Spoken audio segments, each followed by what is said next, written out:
followed me, and I was like, oh yeah, I should totally hit up Zach. So Cool, man. Yeah, I appreciate here it, we dude. are. I feel pretty special over here.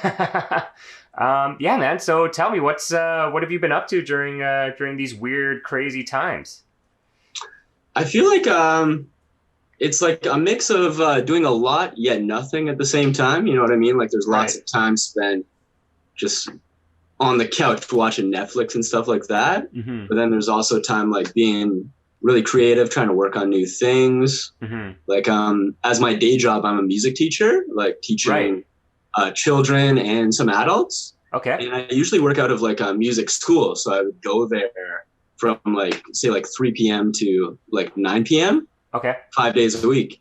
And then when everything got shut down, it was basically like we had to convert all the in-person lessons to like Zoom or Skype lessons. Interesting. So I basically haven't had a break from work, but it's like transitioned Well, and that's like great, man. That's kind of like crazy. that's super rare right now. Everyone's kind of getting, just like really messed up with their work situation. So it's really good to hear that you're able to No, still for work. sure. And there's been like a bit of a drop off in like numbers, I'd say, but overall it's like still pretty good, still pretty Right. consistent. Like gives me Nice. something to do. But Yeah, yeah, man, I definitely. feel like everybody like I was not a Zoom or a video call person to begin Yeah. with.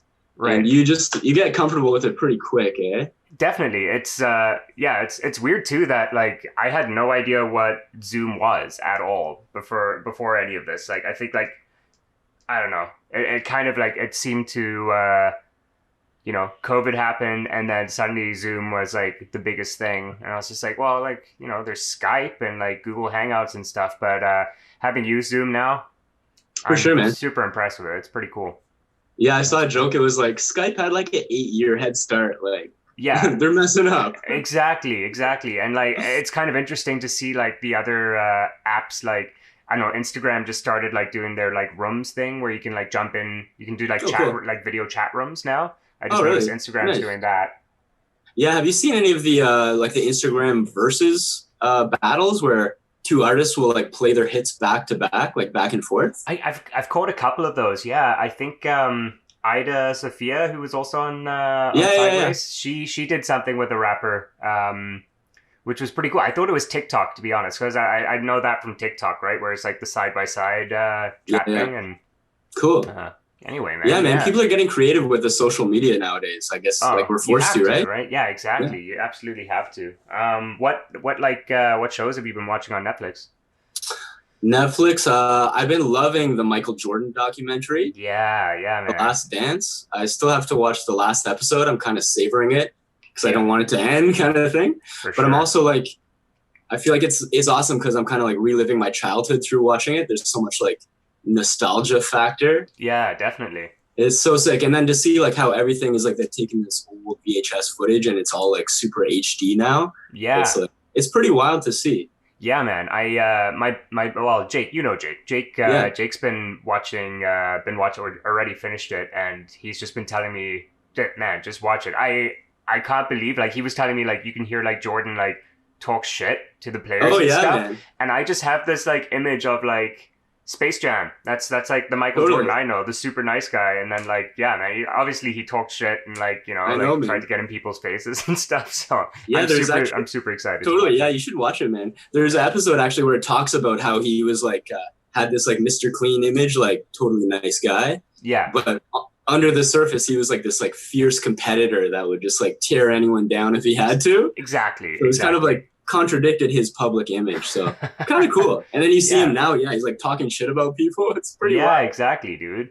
Yeah. Well, that's cool, man. Yeah, good. That's definitely. Have you been like, have you like started any new hobbies or anything like that? I know a lot of people are like making sourdough breads and all that kind of stuff.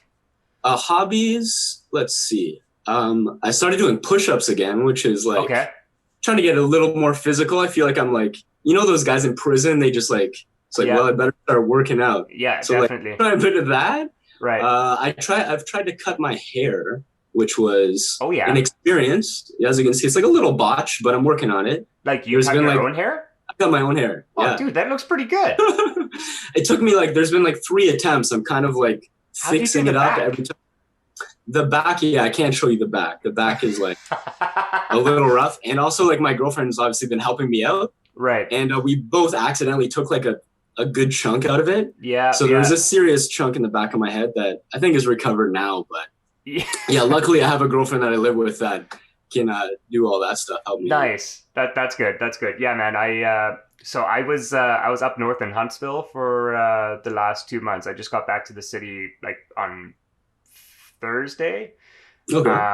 And yeah, before we left, same thing. My girlfriend and I were like doing the quarantine stuff together. Yeah. And then after a couple of weeks, we didn't show any symptoms, and we just decided to go up north and like get out of the city. Things were getting too crazy here.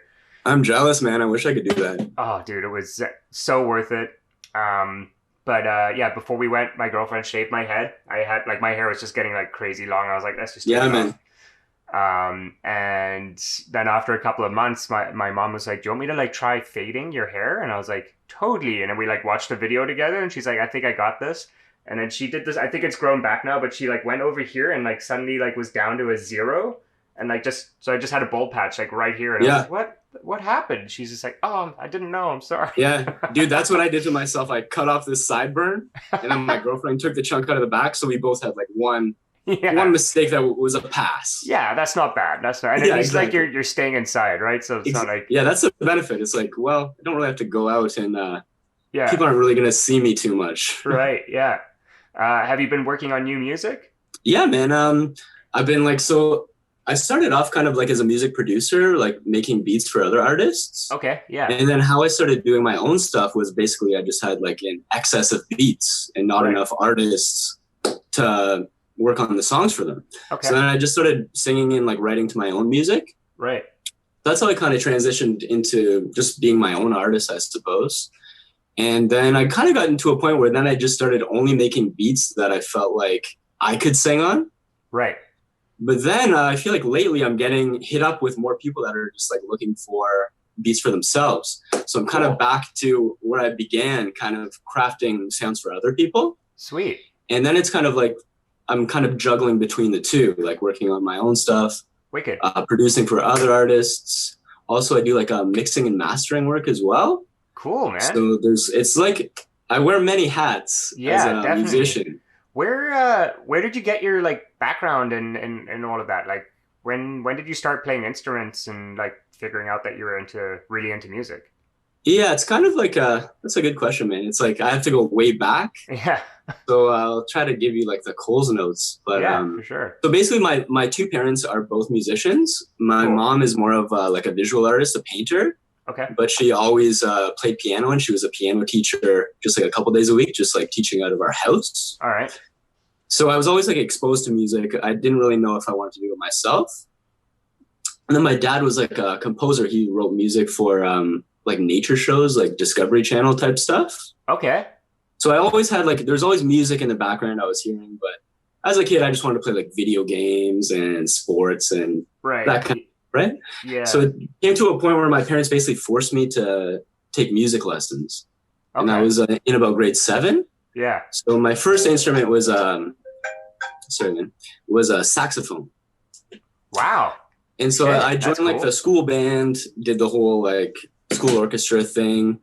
And then I kind of got more into rock stuff when I was like in high school. Started discovering like Pink Floyd, Led Zeppelin, all the like awesome classic rock, Jimi Hendrix. Wicked. So I basically started playing drums because my buddies, we just wanted to form a band. Okay. And we had no idea if it was going to be any good, but it's just like there's 4 of us. Right. If each of us takes on an instrument, like we can do something, right? Definitely, yeah. So I got into that, and then some of the other guys were just kind of starting out too, like kind of like trying to figure out the guitar and whatnot. So I thought like, hey, maybe I can try to learn a bit of guitar on the side too. My dad's got some guitars lying around. Okay. So that's how I kind of started doing like a few different instruments. Cool. And from there, I went to York for jazz performance.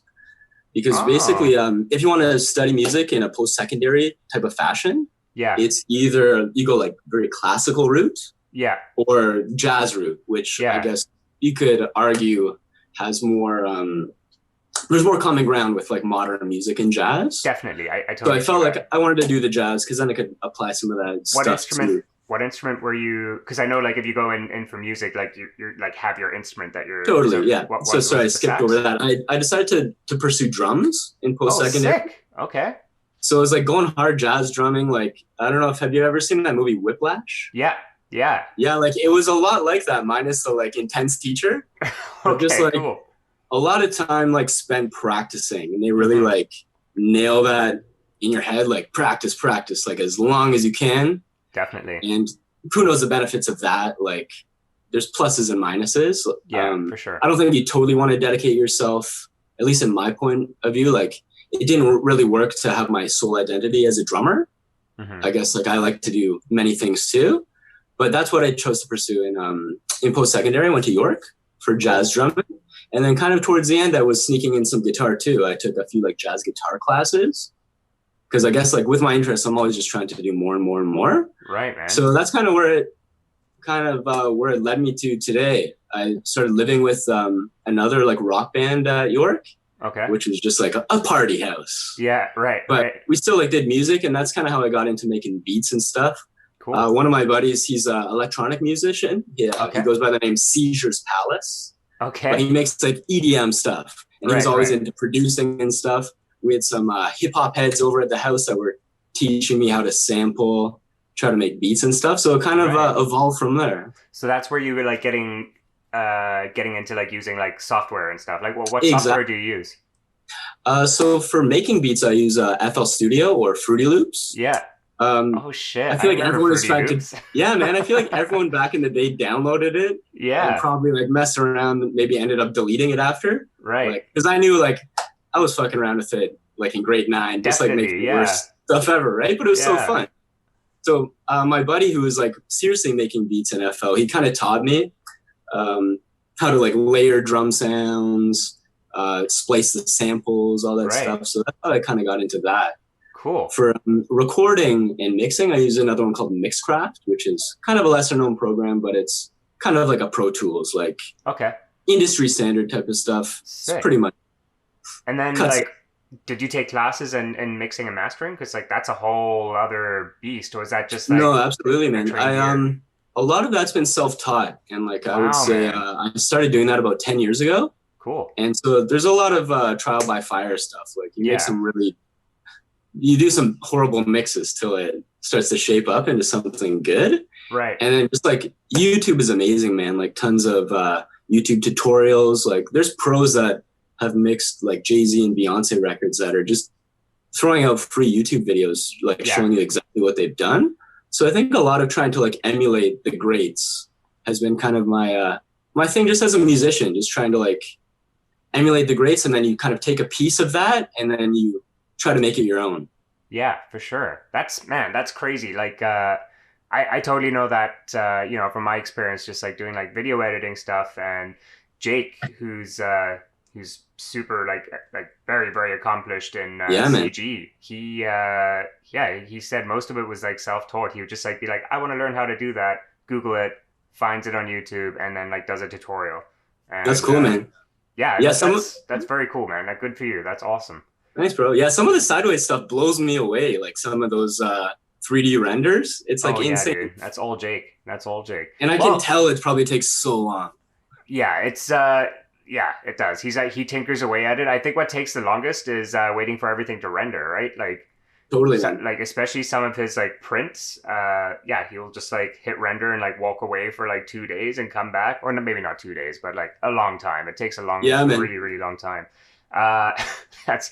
Speaking of video stuff, like the video you have for what was it? Nothing Close, I think. For Sideways? No. It's oh yeah, Nothing Close. Yeah, I did that myself. Close. You did that yourself? Yeah, man. Shit, dude. So same thing, right? You're like, did you learn all of that just from YouTube too? Yeah, mostly. And that shit took me a long time to do. Well, man, that looks really cool. So thanks, man. I really appreciate it. Tell me some of the artists you're currently like making beats for. So there's a kind of a mix across the board. I think like what's so awesome about like the current age we're in is you can just like make contacts with people you've never met in person, and just like you establish these relationships with just about anybody if you're open to it. Right. So one of the collectives I've been working with a lot is actually based in the United States. Cool. They're like an indie record label called Sunday Dinner Records. Okay. And they're kind of a Dallas based to begin with, but there's kind of a different artists kind of live in different parts of the country. Right. So I've been working with those guys for a while in terms of kind of odd jobs, mixing and mastering, a few production things here and there. Mm-hmm. But they put out a new record. One of their artists, his name is Wig Flippa. Okay. And I had one of my beats on that album. The name of the track's called Pulp Fiction. Cool. So if anyone wants to search Pulp Fiction on Spotify, Wig Flippa, you'll hear one of my latest beats. Cool, dude. And just kind of doing kind of odd jobs. I feel like as a working musician, if you don't have one really solid income source, you kind of have to juggle around, do a few things. Right. So one of the other kind of fun gigs that I had recently was recording like the hold music for Friendly Stranger. No, wait, like the head shop, Friendly Stranger? Yeah, the head shop. That's amazing, man. It's actually just because one of my buddies works for Friendly Stranger. Okay. So I had the kind of inside connection. It was just like a fun thing. Yeah. So my buddy came over. It was actually my buddy who works for Friendly Stranger. Yeah. He had written this kind of funny jingle. Okay. So he just came over and recorded some acoustic guitar singing. Did a little mix on that. So if anyone calls Friendly Stranger and hears the hold music, I had something to do with that. Hand in that. That's hilarious. Yeah, it's kind of funny, eh? Yeah, man. That's really cool. I know, like, sorry to cut you off, but I feel like, like, I'm sure you know, like, for Sideways, like, just some random opportunities present themselves sometimes. So you just got to be ready to accept them. Oh, definitely, man. That's crazy. And then I guess, like, so when we came across you back in the day, it's because of that track you did with you did All I Need, which had Blue featured on it, which is like, who was like pretty big, at least back then. I don't know. I don't know how much he's done since then, but like he was a pretty big artist. And absolutely. Again, you said you just like you had your beat and your part on it, and you just reached out to. How did that happen? Yeah, man. I feel like you got to take your chances. Like sometimes you'll never get a response. Same thing with you guys. Like when I hit you up, it was just like a shot in the dark. Mm-hmm. I was very fortunate you hit me back and then I was able to perform. That was like such an awesome experience. But it's similar, just like trying to reach out to people. So I'd been listening to, he's got this classic album, Below the Heavens, which was like his debut. It's early 2000s with a producer called Exile. And I think that's how he got this. He got discovered through that, I guess. Okay. So I just been listening to this album and I just like loved his content. Thought he was like smart. He had great delivery, and I just thought he'd be perfect on my track. So basically, I had this beat. It was only a demo I had recorded at the time, and I basically hit him up, said like, "Man, this is the beat. This is my song. Like, would you be willing to do a feature on it?" It's one thing to note is it's important to have like somewhat of a budget. If you're just in mind, it's not like you always have to break the bank on something, but something you can offer someone in return. Yeah. So I did have a budget. I was willing to offer like for him to contribute on my song. Right. And so I think if someone is like feeling your song, you can contribute something towards them. Right. They'll be happy to accept in some cases. So I think I got really lucky there, man. Like he was fortunately liked the song so much that he cut me a deal on his rate. We won't go into that, but but yeah, man, he was so professional to deal with. Like sent me everything back. It was like recorded perfectly. He even helped promote the track after I released it. So like I think that was just a great experience. So you got to take your chances. Like there's say 9 times out of 10 you don't get a response. Just reaching out to random people.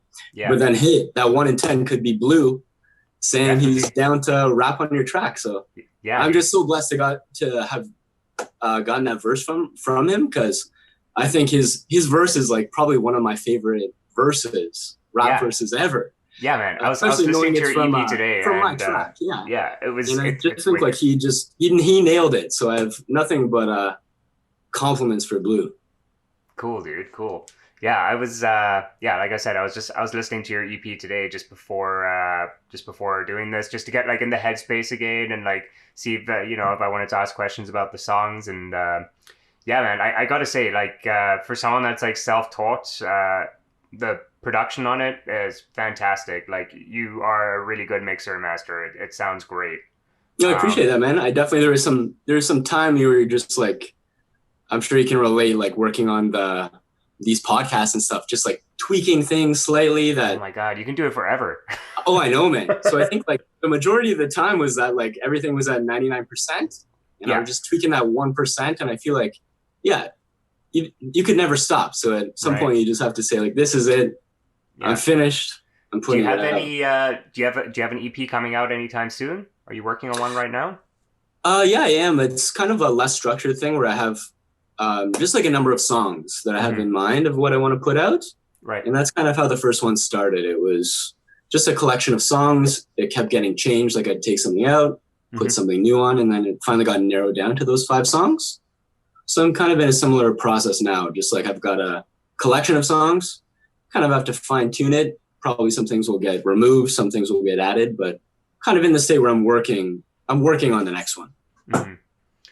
Speaking of your last EP, I see the artwork behind you. Is that the cover from your EP?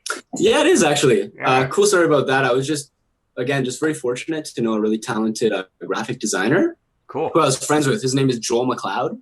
He's Okay. a Toronto-based designer. Anyways, yeah, I exchanged a little mixing work for his surf rock record Okay. in exchange for him doing the artwork for my album. Cool. And once again, I was just like, couldn't be more pleased. I feel like I just got so lucky with the album, like Blue delivering this perfect verse, got this amazing artwork. So yeah, I just got it printed off Vistaprint. It's nothing special. Yeah. Oh man, But still, yeah, that's it's a cool. nice piece to have in the back. Definitely, dude. Cool, man.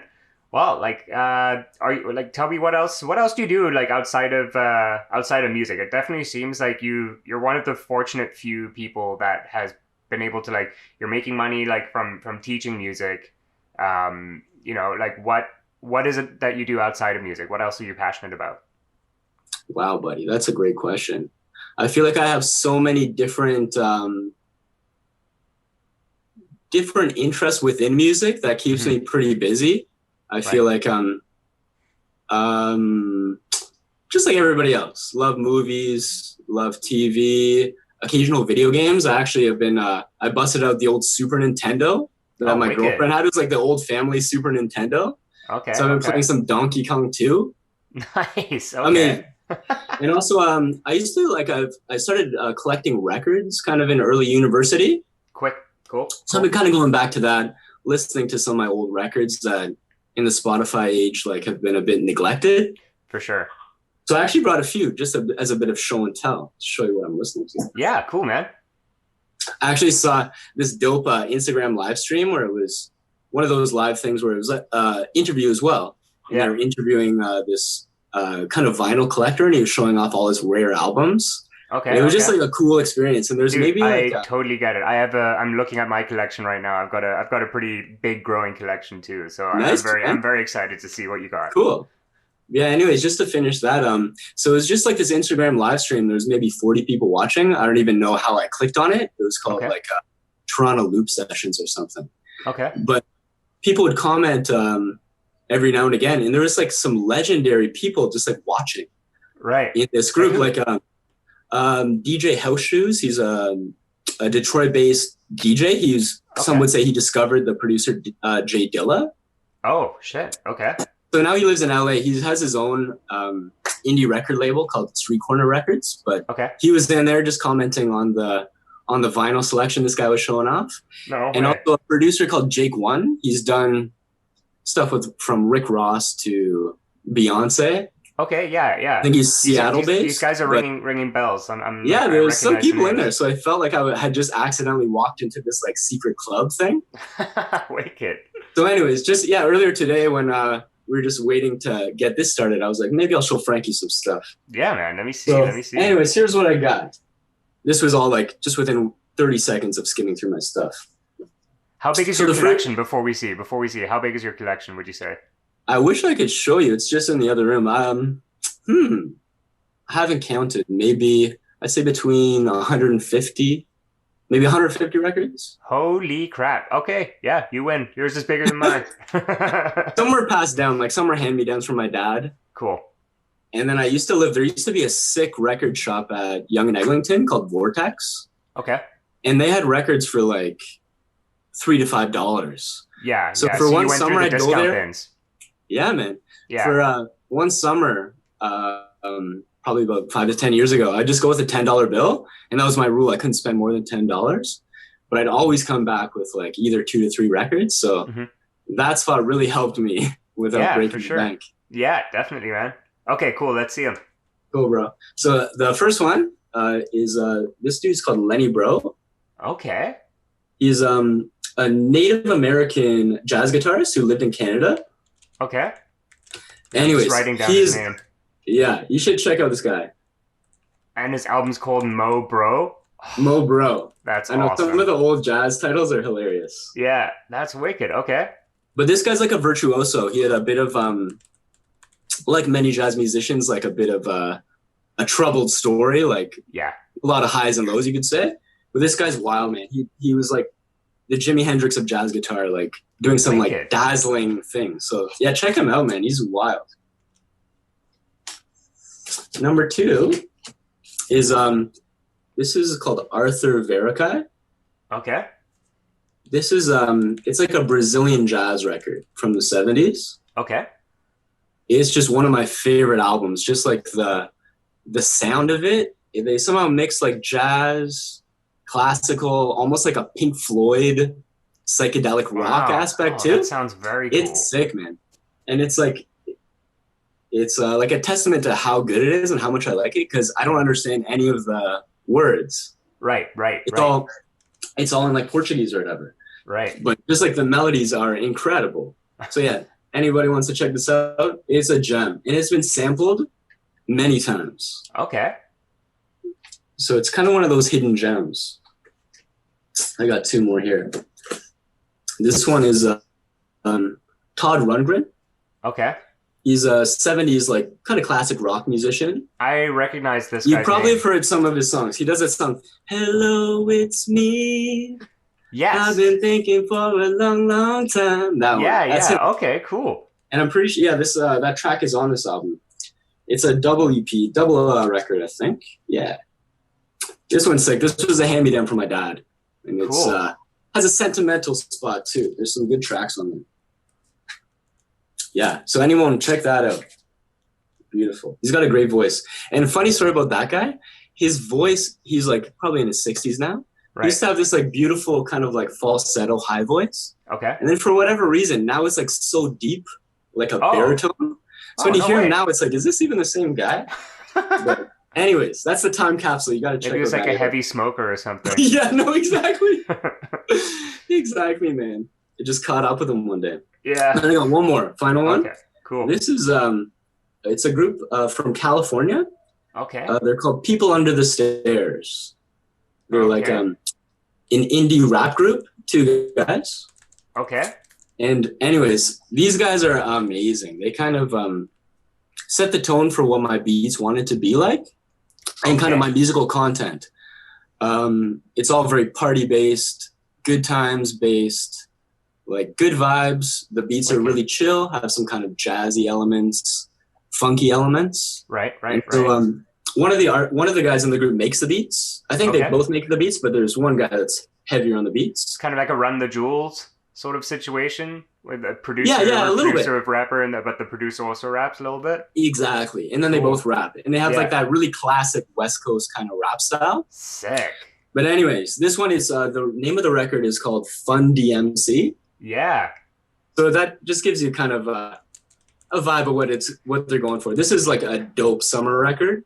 Cool, man. Like I don't know how it's gonna hit in lockdown. Right. But, yeah. But yeah, it's definitely good for when the sun's out. I don't know, man. If you saw that footage from Trinity Bellwoods, people are still going outside. I know, man. I'm waiting for the spike to go up again. Like, so upsetting, but it's gonna happen. It's gonna happen for sure. Man, that's awesome. Thanks for doing that. That's such a great idea. I'm totally gonna start asking people to show and tell their records if they're vinyl collectors.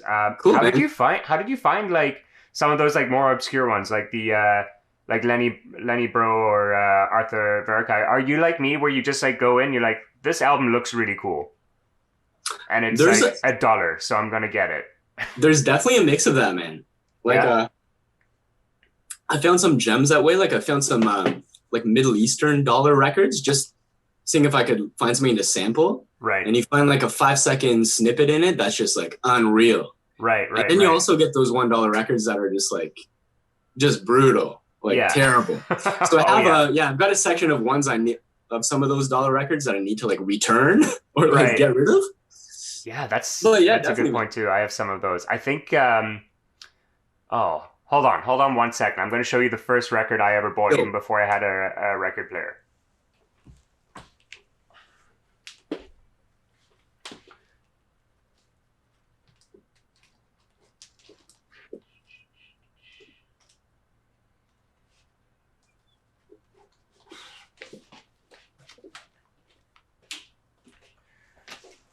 Okay, so a little bit of backstory before, because otherwise it'll just seem weird.